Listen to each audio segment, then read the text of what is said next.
Cop says the city is getting safer with violent crime dropping to an all-time low this summer. Now the police chief says the force is expanding its focus to bring down the overall crime rate. Richmond reporter Madison McNamee is live tonight explaining what that means, what that entails.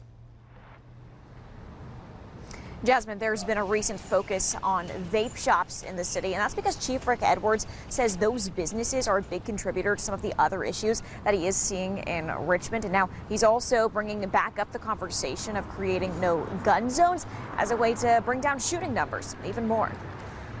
Richmond police wrapping up the third quarter with a major milestone. For the first time in over 20 years, under 1,000 violent crimes. So very pleased with that. So this is kind of the trajectory of where our violent crime has been in our city with an increasing population. But on paper, the overall numbers might not look like as much of a success. RPD recently changed how it defines domestic aggravated assault, meaning more instances are now going to be counted in that category. What we found is when we can engage early with simple domestic assault and provide services to the victim and even services to the partner, that it can stop what is a punch or a push from turning into murder.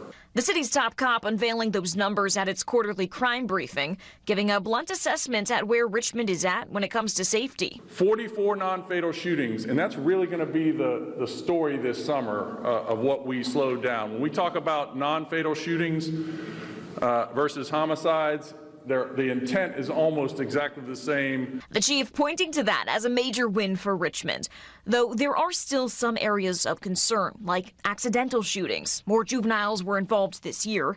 Another issue with the city's youth, vape shops. So it's easier for our kids to buy marijuana at one of these shops than it is for them to buy a beer at a convenience mart. There's no checking of IDs because they're not allowed to sell it anyway. So as you can see, guns and marijuana abound, and large amounts of cash. It's why his team has already executed 10 search warrants and is now awaiting guidelines from the General Assembly for further steps. Meantime, he's also working with council to attempt making Shockoe Bottom a no-gun zone. It's going to be very complicated. Now, another area of concern is traffic deaths. RPD has its red light cameras going up as we speak, but Chief Rick Edwards says the number of pedestrians that are getting struck is on the rise, and his team is trying to find solutions to that. Live in Richmond tonight, Madison McNamee, 12 on your side. Thank you so much. More